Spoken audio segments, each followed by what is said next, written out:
तो प्राइवेट कंपनियों को ये सब चीजों से काफी ज्यादा फायदा होता है। दुनिया में जो भी बड़ी बड़ी एयरक्राफ्ट या जो चीजें, कोई सरकारी नहीं है, सबका सब क्या है, प्राइवेट। सरकारी को पता है कि हमारा तुम नौकरियां नहीं ले जा सकते हो। एयरक्राफ्ट वायुयान बनाना अभी हमारे यहाँ इसकी कोई फैसिलिटी बढ़िया नहीं है। हवाई जहाज में सबसे ज्यादा झमेला का जो चीज है वो उसका इंजन। बॉडी में तो उसके कुछ खास चीजें नहीं रहती हैं सब। हवाई जहाज का सबसे महंगा चीज क्या आता है, इंजन। आपको पता है दुनिया में दो सबसे बड़ी कंपनियां हैं जो वायुयान बनाती हैं, बोइंग और एयरबस। अरे हो गया, ये हो गया इसका इंजन, ये हो गया इंजन, यही मेन कहानी है। बाकी इसमें तो कुछ खास नहीं रहता है, बस एयर कंडीशन लाइट सीट खत्म कर। यहां पर एरोडोम रहता है, रेडोम, यहां रडार लगा रहता है, काम खत्म। सारा काम इस विंग्स का है। इस विंग्स में लगा होता है फ्यूल, इस विंग्स में होता है ब्रेक, इसमें होता है स्पॉइलर, इसमें होता है एलिरॉन। इस सारा चीज इसी में, दाहिने बाएं ऊपर नीचे सभी विंग्स से होते रहता है। इसमें तो आदमी बस बैठल रहता है, बस इस समय का सबसे ज्यादा झमेला क्या होता है, इंजन। ऊपर नीचे ले जाने के ये स्टेबलाइजर होते हैं यहाँ पे, एक तो वर्टिकल स्टेबलाइजर भी होता है यहाँ पे, एक तो बीचों में इसे लगा होता है वर्टिकल स्टेबलाइजर यहाँ पर। तो इंजन में सबसे महंगा मिलता है। दुनिया में इंजन बनाने में सबसे आगे अभी जानते हैं कौन कंपनी है, Airbus, Boeing, Rolls Royce. Car बनाती है जहाज का engine Rolls Royce. Rolls Royce बहुत बेहतरीन इंजन बनाती। इवन बोइंग और एयरबस भी किससे इंजन खरीदते हैं, रोल्स रॉय।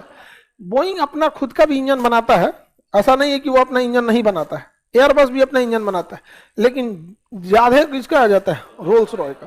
तो भारत में अभी कोई बढ़िया इंजन नहीं बन पाया। कावेरी पे काम हो रहा है, वो भी किसी खास प्रोग्रेस पे नहीं है। तो हम लोग के पास इंजन नहीं बन पाया इसका अच्छा सा भी। डीआरडीओ इस पे काम कर रही है। यहाँ पे इंजन बनाने का काम क्या है, रोल्स रॉय एक प्राइवेट कंपनी है, बोइंग एक प्राइवेट कंपनी है, एयरबस एक प्राइवेट कंपनी। प्राइवेट कंपनी किसी को कितनी भी सैलरी दे सकती है, कम भी कर सकती है, उसका कोई अपना ही रूल है उसका। सरकारी नियम के हिसाब से तनख्वाह देंगे वैज्ञानिक लोग को, दरोगा इतना। समझ में आ गया कि नहीं आ गया, पता चला जितना वैज्ञानिक का तनख्वाह है ना, ओकरा ज्यादा उसके ऊपर जो है ना कंट्रोल करने आया है, बीपीएससी से गया है, ओकरा ज्यादा कमा ले रहा है। वैज्ञानिक से पूछे कितना प्रोग्रेस हुआ, बेचारा घुसिया जाता है वो। ये लोग क्या है, प्राइवेट वालों को बहुत पैसे दे देते हैं। तो सरकार को भी इसमें क्या है ना, अपना हाथ पीछे खींच के टाटा, अंबानी, अडानी, महिंद्रा दीजिए ना, यहाँ पर गर्दा उड़ा देगा। यहाँ पर चाइना की कंपनी जो थी अफ्रीका पहुंच गई थी, ठीक है। अफ्रीका में चाइना की कंपनी ने कब्जा कर लिया था मोटरसाइकिल मार्केट को। वर्ल्ड, पूरी दुनिया का अफ्रीका जो देश था, यहाँ गरीबी बहुत ज्यादा है, और यहाँ पे 90% जो बाइक आते थे वो कहां से आते थे, चाइना से आते थे। 90% पूरे इस महाद्वीप में बेचता था कौन, चाइना। 90%। जापान और यूरोप, जापान की कंपनी भी बाइक बनाती थी, कुछ यूरोपीय कंपनी भी, लेकिन बहुत महंगा आते थे। लेकिन चाइनीज मोटरसाइकिल बहुत सस्ता होने की वजह से पूरी 90% अफ्रीका में मोटरसाइकिल कहां से बेची जाए, और 200 कंपनियों के मोटरसाइकिल बिकते थे। चाइना की कितनी कंपनी है, 200। हमारे यहाँ 5-6 मोटरसाइकिल की कंपनी है, एक हीरो है, होंडा है, बजाज है, टीवीएस है, मेनली यही ज्यादा चलता है। सुजुकी भी है, रॉयल एनफील्ड भी है, बुलेट भी है, मतलब 5-7 को फेमस है। यामाहा है, यामाहा जापान की है, ठीक है। बहुत सारी कंपनियां हैं, मतलब आपको यही सर, अपाची गदा टीवीएस की है कंपनी, टीवीएस है ना, बाइक का नाम बता देता है गधा सब। वहां 200 से ज्यादा कंपनियां थी सब। सोचिए किसी महाद्वीप पर कब्जा, आप समझ रहे हैं, भारत नहीं है, महाद्वीप पर कब्जा।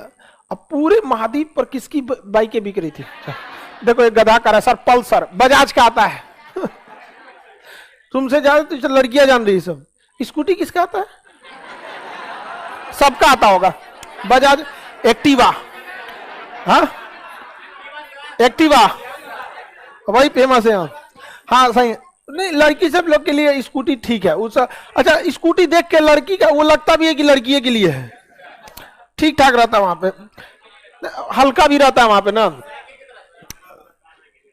इतना भी हल्का नहीं रहता, सही बात है। हमको लगा था कि हल्का है, देखने में हल्का लगा, एक बार हम गए उठाने के लिए, फिर हम कहे कि बेइज्जती हो गया मेरा उठ में नहीं किया भारी होता है वहां पे तो समझिए, अब प्राइवेट कंपनियों को समझिए। भारत सरकार ने कहा कि भाई इंडिया वाले, क्योंकि ये तो आंकड़ा देना सरकार का काम है, सरकार ने आंकड़ा दे दिया। यहां पर भारतीय कंपनी गई सब कहां पे, अफ्रीका में। चाइनीज मोटरसाइकिल बड़ी जल्दी खराब होता था, और चाइनीज खराब सामान की एक सबसे बड़ी खासियत, बेचने के बाद उसका कोई सर्विस सेंटर नहीं मिलेगा आपको। इंडियन कंपनी गई सब वहां पे, टीवीएस एंट्री मारी, टीवीएस, बजाज, हीरो, समझा गया।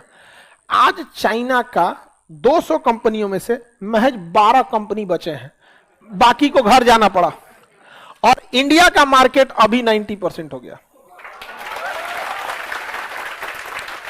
कब्जा करके बैठ गया, समझ में आ गया कि नहीं गया? क्या ये सरकारी कंपनी कर सकते थे? सरकारी कंपनी कभी नहीं कर सकते, सरकारी कंपनी तो चौपट हो गए सब। इसी प्राइवेटाइजेशन को लाने की जरूरत है, कहां पर, एयरक्राफ्ट। हमारे यहां एयरक्राफ्ट का टेक्नोलॉजी जिस हिसाब से हमारा देश है उस हिसाब से बहुत पीछे। हम लोग एक छोटा सा जहाज बना पाए हैं, डॉर्नियर 800, डॉर्नियर क्लासरूम का जितना चौड़ा ही है ना, इतने आइए, एक से छोटा है, ये में आ जाएगा डॉर्नियर 5 गो। हाँ जी, छोटा जहाज है, उसमें 8-10 गो आदमी बैठता है, डॉर्नियर। रुके दिखाते हैं। अरे प्राइवेटो जेट नहीं है, नेवी वगैरह यूज करती है, नेपाल वोपाल में निगरानी वगैरह के लिए यूज होता है, श्रीलंका वगैरह के लिए दिया गया है। तो हम लोग अभी उसमें कुछ खास नहीं कर चुके। डॉर्नियर एयरक्राफ्ट यही है, कोस्ट गार्ड के लिए। तो इंडियन कोस्ट गार्ड अभी इसको यूज कर रही है। तो अभी हम लोग ना, ये कितना आदमी का है, 10-20 आदमी बैठ सकता है, इससे ज्यादा तो नहीं बैठेगा। तो ये एयरक्राफ्ट है। हालांकि ना ये विमान के लिए, निगरानी के लिए बहुत अच्छा है, निगरानी के लिए 1 नंबर ये जहाज है।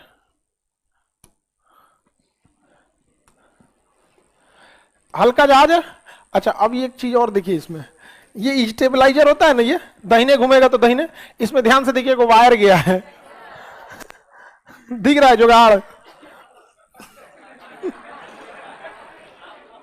पहले ये प्रथम विश्व युद्ध में जो जहाजें होती थी ना, उसको वायर से, हालांकि अब ये चीजें हो गई हैं, इंटरनल कंप्यूटर से भी ये चीजें सिस्टम हो जाती है। बट ये छोटा जहाज है, इसको वायर से कंट्रोल किया जा सकता है। इसमें आप देखेंगे यहाँ पे कई सारे इसकी टेक्नोलॉजी यूज की है। तो अभी हम लोग इतना इस जहाज को बना पाए हैं, जबकि पूरी दुनिया, चाइना को देखेंगे C-295 ऐसे करके जहाज बनाया है, C-229 ऐसे करके। दुनिया कहां से कहां जा रही है। हम लोग का एयरक्राफ्ट के मामले में बहुत पीछे हम लोग। HAL की जिम्मेदारी है हिंदुस्तान एरोनॉटिक्स लिमिटेड, लिखा है कि नहीं, जिसमें 1940 में बेंगलोर में हिंदुस्तान एरोनॉटिक्स, ठीक है, लिखा HAL। ये पूछेगा क्वेश्चन, 1940 में स्थापना हुई थी HAL के। इसने ना यात्री विमान या बड़े जहाजों में अभी बहुत बड़ा हासिल कुछ नहीं किया है, लेकिन डॉर्नियर जहाज को इसने बनाया। इसने ना 2 काम बहुत अच्छा किया, एक ध्रुव, एक रुद्र, 2 हेलीकॉप्टर बनाया, 2 हेलीकॉप्टर बनाया। एक कौन सा, ध्रुव, HAL और DRDO ने मिलकर, और एक रुद्र हेलीकॉप्टर, रुद्र 2 हेलीकॉप्टर बनाए हैं। उसी का एक वो है रुद्र। अरे एक लाइट कॉम्बैक्ट एयरक्राफ्ट, LCA, प्रचंड LCA। तो इन्होंने हेलीकॉप्टर के मामले में क्या किया, थोड़ा बहुत अच्छा काम किया है यहाँ पे। लेकिन अभी भी देखिए, अपाची और चिनूक जैसे हेलीकॉप्टर के मामले में हम लोग बहुत पीछे हैं। तो एक गवर्नमेंट को समझना चाहिए, एयरक्राफ्ट वाला चीज को ना क्या करना चाहिए, प्राइवेट है।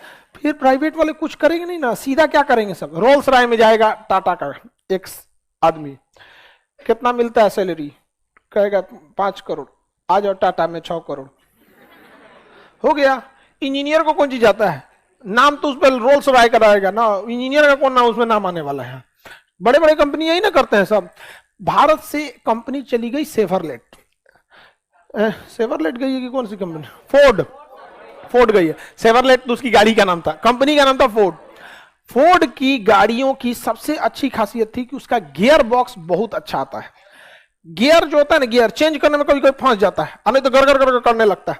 तो जो 4 व्हीलर चलाए हो ना, उनको गियर की एक समस्या बहुत भयानक होती है। तो फोर्ड कंपनी जो थी, उसका गियर बॉक्स बहुत अच्छा आता था। अच्छा, उसकी इंजन की क्वालिटी भी बहुत अच्छी रहती थी। फोर्ड कंपनी की कुछ गाड़ियां बहुत अच्छी चली थी। तो फोर्ड कंपनी ठीक ठाक गई, जब यहां से चली गई, इंडिवर उसकी बहुत बड़ी की गाड़ी थी, चौकी पर लगता था वो घर जा रहा है। जब जैसे इंजीनियर गया ना, टाटा कंपनी ने क्या किया, उसके ज्यादातर इंजीनियरों को रख लिया। अब मस्त इंजन रिफाइन वगैरह करके अब बना बनाया मिल गया कि नहीं मिल गया। तो प्राइवेट कंपनियों को ये सब चीजों से काफी ज्यादा फायदा होता है। दुनिया में जो भी बड़ी बड़ी एयरक्राफ्ट या जो चीज, कोई सरकारी नहीं है, सबका सब क्या है, प्राइवेट। सरकारी को पता है कि हमारा तुम नौकरियां नहीं ले जा सकते हो, करे चाहे नहीं करे। अच्छा, उसको पता भी है कि हमारा तुम प्रमोशन भी ज्यादा नहीं कर सकते हो, जान दे दें तब भी। प्राइवेट में नौटंकी कीजिएगा, अगले दिन मेल आएगा, you are fire from company.